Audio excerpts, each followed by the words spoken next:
Hello বন্ধুরা, কেমন আছো তোমরা? আশা করছি বেশ ভালো আছো। আমি রহমান পলাশ তোমাদের সকলকে স্বাগত জানাই Coach8-এ।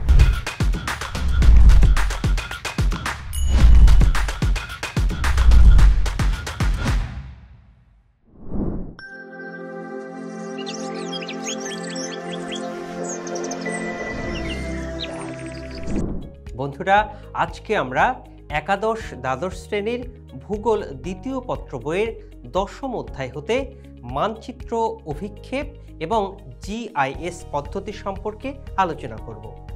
চলো তাহলে আলোচনা শুরু করা যাক। বন্ধুরা, আমরা যে পৃথিবীতে বাস করি সেই পৃথিবী কিছুটা চ্যাপ্টা হলেও এটিকে গোলাকার বস্তু বলেন অনেকেই। এই গোল পৃথিবীর সম্পূর্ণ মানচিত্র বা কিছু অংশ সমতল বা সমান কাগজের উপর আঁকা খুবই কঠিন কাজ। এজন্য পৃথিবীর সম্পূর্ণ বা এর অংশবিশেষ মানচিত্রে সঠিকভাবে আঁকার জন্য অভিক্ষেপের প্রয়োজন হয়। কিন্তু অক্ষরেখা ও দ্রাঘিমা রেখা ছাড়া পৃথিবীর কোনো দেশের মানচিত্র সঠিকভাবে আঁকা সম্ভব না। তাই এই কাজে রেখাগুলোকে সঠিকভাবে আঁকতে পারলেই পৃথিবীর যে কোনো দেশের মানচিত্র সহজে আঁকা যায়। পৃথিবী বা তার অংশ বিশেষের মানচিত্র আঁকার জন্য নির্দিষ্ট স্কেলে ধারাবাহিক নিয়মে পৃথিবীর অক্ষরেখা এবং দ্রাঘিমা রেখাগুলো সঠিকভাবে অঙ্কন করাকেই বলে অভিক্ষেপ। বন্ধুরা, চলো প্রথমে আমরা মানচিত্রের অভিক্ষেপ সম্পর্কে কিছুটা ধারণা নিয়ে আসি। পৃথিবীর চারিদিকের অক্ষরেখা এবং দ্রাঘিমা রেখাগুলোকে ভূগোলক থেকে কিভাবে সমতল ক্ষেত্র বা কাগজের উপর স্থানান্তর করা যায় তা নিয়ে বিজ্ঞানীরা অনেক ধরনের গবেষণা করেছেন। তারা এই বিষয়ে একটি বিশেষ উপায় উদ্ভাবন করে ফেলেছেন। উপায়টি হচ্ছে, পৃথিবীর আকৃতির মতো যদি একটি ছোট কাঁচের ভূগোলক তৈরি হয় এবং তার মাধ্যমে তার চারপাশে কৃত্রিম অক্ষরেখা এবং দ্রাঘিমা রেখা তৈরি করে ঠিক মাঝখানে আলো জ্বালিয়ে পৃথিবীর ভূগোলকটিকে কাগজ দিয়ে ঢেকে দেওয়া হয়, তাহলে অবশ্যই কাগজের উপরে এই কৃত্রিম অক্ষরেখা এবং দ্রাঘিমা রেখার ছায়া পড়বে এবং এই রেখাগুলোই হবে ভূগোলকের অভিক্ষেপ। কিন্তু এই কাগজটি করতে গিয়ে কাগজটা ভূগোলকের ওপর এককভাবে স্থাপন করা সম্ভব হয়নি। কাগজটিকে বিভিন্ন দিকে বিভিন্ন অবস্থানে স্থাপন করতে হয়েছে। এজন্য বিভিন্ন অবস্থায় অক্ষরেখা ও দ্রাঘিমা রেখার ছায়া বিভিন্ন ধরনের হয়। সাধারণত 3 ভাবে কাগজকে ভূগোলকের উপর স্থাপন করা যায়। এজন্য অভিক্ষেপকে 3 ভাগে ভাগ করা হয়েছে। যেমন বেলনাকার বা নলাকার অভিক্ষেপ। ভূগোলটিকে কোনো বেলন বা নলের মধ্যে স্থাপন করে বেলনের ওপর ভূগোলকের ছায়া প্রতিফলন করে যে অভিক্ষেপ অঙ্কন করা হয় তাকে বলা হয় বেলনাকার বা নলাকার অভিক্ষেপ। সাংকব অভিক্ষেপ। ভূগোলকটিকে যখন কোনো কাগজের সাংকবের ভেতরে স্থাপন করে অভিক্ষেপ আঁকা হয় তখন তা সাংকব অভিক্ষেপ। মেরুদেশীয় অভিক্ষেপ। ভূগোলকের সাথে একটি কাগজ সমতল বা সমানভাবে যখন স্থাপন করা হয় তখন তাকে মেরুস্থানীয় অভিক্ষেপ বলে। বন্ধুরা, অভিক্ষেপ আলোকরশ্মির অবস্থা বিশেষভাবে গুরুত্বপূর্ণ। অক্ষরেখা ও দ্রাঘিমা রেখাগুলো পরস্পরের মধ্যে দূরত্ব নির্ভর করে যে বিন্দুতে কাগজটি সমতলভাবে অবস্থান করে তার উপর এবং আলোকরশ্মির অবস্থানের উপর। আলোকরশ্মি ভূগোলকের কেন্দ্রে বা নিরক্ষীয় অঞ্চলে বা এর বাইরে যে কোনো একটি বিন্দুতে অবস্থান করতে পারে। আলোকরশ্মির 3 অবস্থানের জন্য মেরুস্থানীয় অভিক্ষেপকে আবার 3 শ্রেণীতে ভাগ করা হয়। নমনিক না কেন্দ্রীয়, যেখানে আলোকরশ্মি ভূগোলকের কেন্দ্রে অবস্থান করে। স্টেরিওগ্রাফিক, যখন আলোকরশ্মি ভূগোলকের উপর যে কোনো বিন্দুতে বিশেষত সম্মতভাবে স্থাপিত কাগজটির ঠিক বিপরীতে অবস্থান করে। বন্ধুরা, এরপরে আছে অর্থোগ্রাফিক, যেখানে আলোকরশ্মি অন্তত 0 থেকে আসে, যার রশ্মিগুলো পরস্পরের সমান্তরালে অবস্থান করে। এ তো গেল ভূগোলকের মাধ্যমে কিভাবে পৃথিবীর একটি আংশিক বা সম্পূর্ণ অভিক্ষেপ তৈরি করা যায় তার কথা। কিন্তু কম্পিউটারের মাধ্যমে পৃথিবীতে ভৌগোলিক যেসব তথ্য আছে সেগুলোর সংরক্ষণ, বিশ্লেষণ ও ব্যবস্থাপনার মাধ্যমে স্থানিক এবং পারিসরিক সমস্যা চিহ্নিত করে মানচিত্র অঙ্কন এবং ভবিষ্যৎ পরিকল্পনা তৈরিতে সহায়তা করে একটি পদ্ধতি। বন্ধুরা, সেটা সম্পর্কে আমরা বিস্তারিত জানব এখন। পদ্ধতির নাম হলো জিওগ্রাফিক্যাল ইনফরমেশন সিস্টেম বা জিআইএস। ভৌগোলিক তথ্য সংরক্ষণ এবং বিশ্লেষণ ব্যবস্থাকে সংক্ষেপে জিআইএস বলে। জিআইএসকে বাংলায় রূপান্তর করলে দাঁড়ায় ভৌগোলিক তথ্য পদ্ধতি, তথ্য সংরক্ষণ এবং বিশ্লেষণ ব্যবস্থা। কম্পিউটারের একটি সফটওয়্যার হচ্ছে মূলত এই জিআইএস। 1963 সালে রগার টমলিনসন কানাডা সরকারের পৃষ্ঠপোষকতায় প্রতিষ্ঠা করেন কানাডা জিওগ্রাফিক ইনফরমেশন সিস্টেম বা সিজিআইএস। 1964 সালে কানাডায় সর্বপ্রথম জিআইএস কৌশলের ব্যবহার শুরু হয়। বন্ধুরা, এরপর ইন্টারন্যাশনাল বিজনেস মেশিনস কর্পোরেশনের কর্মকর্তাদের একসাথে নিয়ে টমলিনসন ভূমি জরিপ এবং পরিসংখ্যানপত্র সংক্রান্ত অসংখ্য কম্পিউটার সৃষ্ট মানচিত্র প্রকাশ করেন। তিনি কম্পিউটারের মানচিত্র অঙ্কনের জন্য ড্রাম স্ক্যানার তৈরিতে গুরুত্বপূর্ণ ভূমিকা পালন করেছিলেন। তার অক্লান্ত পরিশ্রমের জন্য জিআইএস এর জনক বলা হয় তাকে। 1980 সাল থেকে সারা বিশ্বে এই পদ্ধতির ব্যবহার শুরু হতে থাকে। বন্ধুরা, এই জিআইএসকে 4টি পর্যায়ে ভাগ করা যায়। এগুলো হলো: প্রথম পর্যায় 1960 থেকে 1973।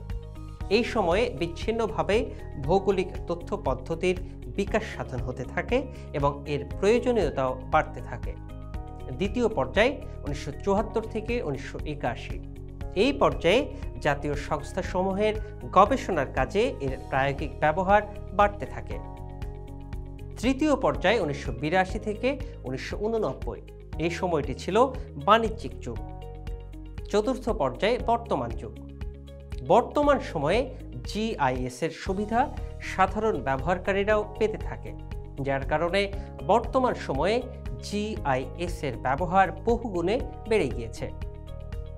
বন্ধুরা, জিআইএস এর ব্যবহার করা হয় যেসব কাজে তার মধ্যে অন্যতম হচ্ছে কৃষি উন্নয়ন এবং ভূমি ব্যবস্থাপনা, বনজ সম্পদ ব্যবস্থাপনা, ভূতত্ত্ববিদ এবং খনিজ সম্পদ ব্যবস্থাপনা, নগর ও অঞ্চল পরিকল্পনা, গ্রামীণ উন্নয়ন, দুর্যোগ ব্যবস্থাপনা, পানি সম্পদ ব্যবস্থাপনা, সামরিক ক্ষেত্র, পরিবহন ব্যবস্থাপনা, গবেষণা কাজ, পরিবেশ রক্ষা এবং অপরাধ দমন। বন্ধুরা, এবারে আমরা এই ক্ষেত্রসমূহের ব্যবহার সম্বন্ধে জানব। প্রথমে জানব কৃষি উন্নয়ন এবং ভূমি ব্যবস্থাপনা। সুষ্ঠু ভূমি ব্যবস্থাপনা এবং পরিকল্পিত ভূমি ব্যবহার একটি দেশের অর্থনৈতিক উন্নয়নে গুরুত্বপূর্ণ ভূমিকা পালন করে। ভূমির প্রকৃতি, মাটির গুণাগুণ, জলবায়ু, পানি নিষ্কাশন ব্যবস্থা, সেচ ব্যবস্থা এসবের উপর ভিত্তি করে ভূমির শ্রেণীবিভাগ এবং ভূমি ব্যবহারের পরিকল্পনা গ্রহণ করতে হয়। এ ধরনের একটি জটিল কাজ সুনিপুণভাবে করতেই জিআইএস প্রযুক্তি গুরুত্বপূর্ণ হাতিয়ার হিসাবে ব্যবহার করা হচ্ছে। বনজ সম্পদ ব্যবস্থাপনা। বনভূমির প্রকারভেদ, উদ্ভিদের বৈশিষ্ট্য এসব কেমন হয় তা নির্ণয়ের জন্য জিআইএস এর প্রয়োজনীয়তা ইদানিং লক্ষ্য করা যাচ্ছে। এছাড়া পাহাড়ি বনভূমি, ম্যানগ্রোভ বনভূমি, নিরক্ষীয় বনভূমি ইত্যাদি বনভূমিতে পায়ে হেঁটে জরিপ করা খুবই কষ্টকর এবং ব্যয়বহুল। এসব বনভূমিতে আগুন লাগলে বা অন্য কোনো দুর্যোগ হতে বনভূমিকে রক্ষার জন্য ক্ষতি নিরূপণ করার প্রয়োজন হয়। এসব ক্ষেত্রে জিআইএস এর মাধ্যমে খুব সহজে ক্ষয়ক্ষতির পরিমাণ অনুধাবন করা যায়। ভূতত্ত্ববিদ এবং খনিজ সম্পদ ব্যবস্থাপনা।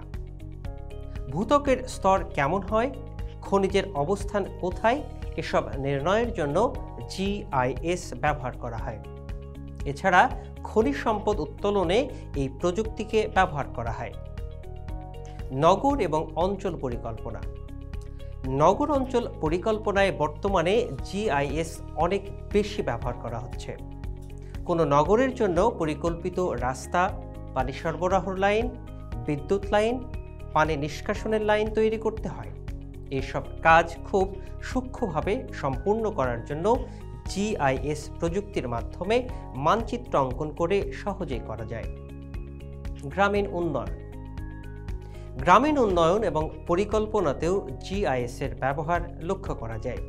গ্রামের রাস্তাঘাট, কৃষি জমি, ব্যবসা বাণিজ্য কেন্দ্র এসব চিহ্নিত করতে এই কৌশল ব্যবহার করা হয়। বন্ধুরা, এরপরে আছে দুর্যোগ ব্যবস্থাপনা। দুর্যোগ ব্যবস্থাপনায় বর্তমানে সবচেয়ে বেশি ব্যবহার করা হয় GIS প্রযুক্তি। বিভিন্ন প্রকার প্রাকৃতিক দুর্যোগ যেমন বন্যা, সাইক্লোন, জলাবদ্ধতা, ভূমিকম্প, সুনামি ইত্যাদিতে জানমালের ক্ষতি হয়ে থাকে অনেক বেশি। দেশের দুর্যোগপ্রবণ এলাকা চিহ্নিত করা এবং ক্ষয়ক্ষতির মাত্রা নিরূপণ সহ অতীত বর্তমান বিশ্লেষণ করার জন্য GIS ব্যবহার করা হয়। পানি সম্পদ ব্যবস্থাপনা। পানি সম্পদ ব্যবস্থাপনায় বিশেষ করে পানির অবস্থান, গুণগত মান কেমন হয় এসব তথ্য জানতে এই কৌশল ব্যবহার করা হচ্ছে। এছাড়া বৃষ্টির পানি প্রবাহ অঞ্চলের নকশা তৈরি, বৃষ্টির পানি সংরক্ষণের ক্ষেত্রে জলাধার নির্মাণের জন্য স্থান নির্বাচন, ভূগর্ভস্থ পানির স্তরের মডেল তৈরি এসব কাজে এই প্রযুক্তি ব্যবহার করা হচ্ছে। সামরিক ক্ষেত্র। বর্তমান যুগে সামরিক ক্ষেত্রে GIS গ্রহণযোগ্য কৌশল হিসাবে বিবেচিত হয়েছে। যুদ্ধের সময়ে শত্রুর অবস্থান, গতিবিধি পর্যবেক্ষণ, যুদ্ধের কৌশল নির্ধারণ, ঔষধপত্র ও গোলাবারুদ সরবরাহ এবং সেনা মোতায়েন নকশা তৈরিতেও GIS প্রযুক্তি ব্যবহার করা হচ্ছে। বন্ধুরা, এরপরে আছে পরিবহন ব্যবস্থাপনা। পরিবহন ব্যবস্থার অধীনে শহর ও জনপদকে নিয়ে আসার ক্ষেত্রে এই প্রযুক্তি ব্যবহার করা হচ্ছে। গবেষণার কাজে। বিভিন্ন গবেষণা কাজে GIS প্রযুক্তি গুরুত্বপূর্ণ পদ্ধতি হিসাবে বিবেচনা করা হয়ে থাকে। এই পদ্ধতি ব্যবহারের ফলে গবেষণা কাজের মান, বিশ্লেষণ ক্ষমতা অধিক গ্রহণযোগ্যতা পাচ্ছে। পরিবেশ রক্ষা। এই প্রযুক্তি ব্যবহার করে পরিবেশ সংক্রান্ত তথ্য সংগ্রহ করে মানচিত্রের মাধ্যমে বিশ্লেষণ করা যায়। কোনো অঞ্চলের পরিবেশ সংক্রান্ত অবস্থান, শিল্প কারখানার অবস্থান, বসতির অবস্থান, কৃষি জমির অবস্থান, শহরের অবস্থান, নদী জলাশয় সহ রাস্তাঘাটের অবস্থা ইত্যাদি তথ্য মানচিত্রে উপস্থাপন করলে পরিবেশ রক্ষায় প্রয়োজনীয় ব্যবস্থা করা সহজ হবে। অপরাধ দমন।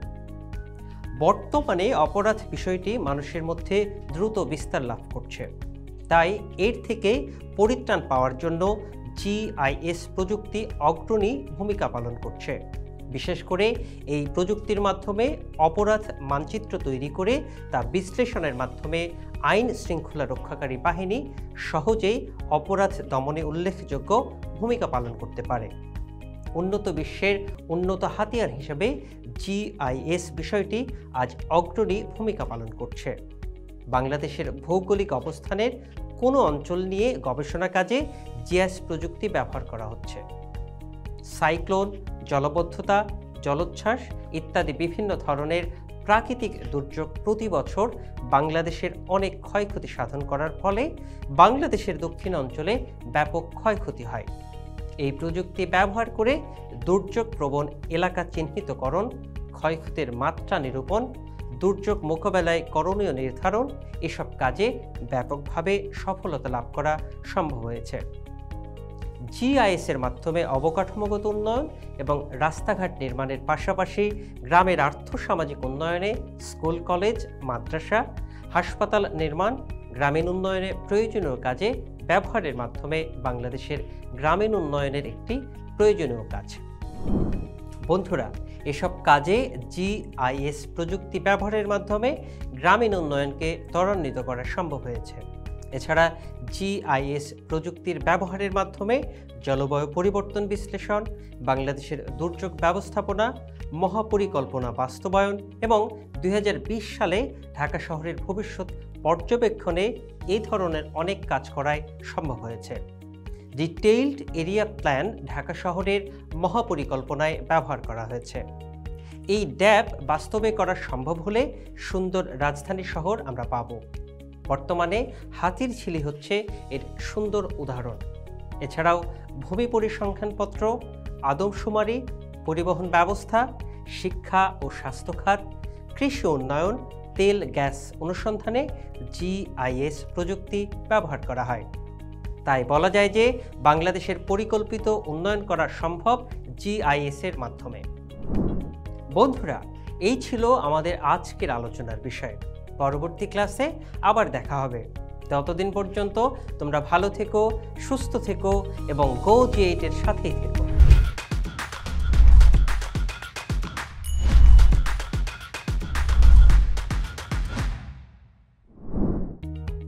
বন্ধুরা, এতক্ষণ যা আলোচনা করলাম তা থেকে গুরুত্বপূর্ণ কিছু নোটস জেনে নিই। ভৌগোলিক তথ্য সংরক্ষণ এবং বিশ্লেষণ ব্যবস্থাকে জিওগ্রাফিক্যাল ইনফরমেশন সিস্টেম বা জিআইএস বলে। 1963 সালে রগার টমলিনসন জিআইএস তৈরি করেন। তাই রগার টমলিনসনকে জিআইএস এর জনক বলা হয়। আলোক রশ্মির 3 অবস্থানের জন্য মেরুস্থানীয় অভিক্ষেপকে 3 শ্রেণীতে ভাগ করা হয়। ডিটেইলড এরিয়া প্ল্যান বা ডিএপি ঢাকা শহরের মহাপরিকল্পনায় ব্যবহার করা হয়েছে। আদমশুমারি, শিক্ষা ও স্বাস্থ্য খাত, তেল গ্যাস অনুসন্ধানে জিআইএস প্রযুক্তি ব্যবহার করা হয়।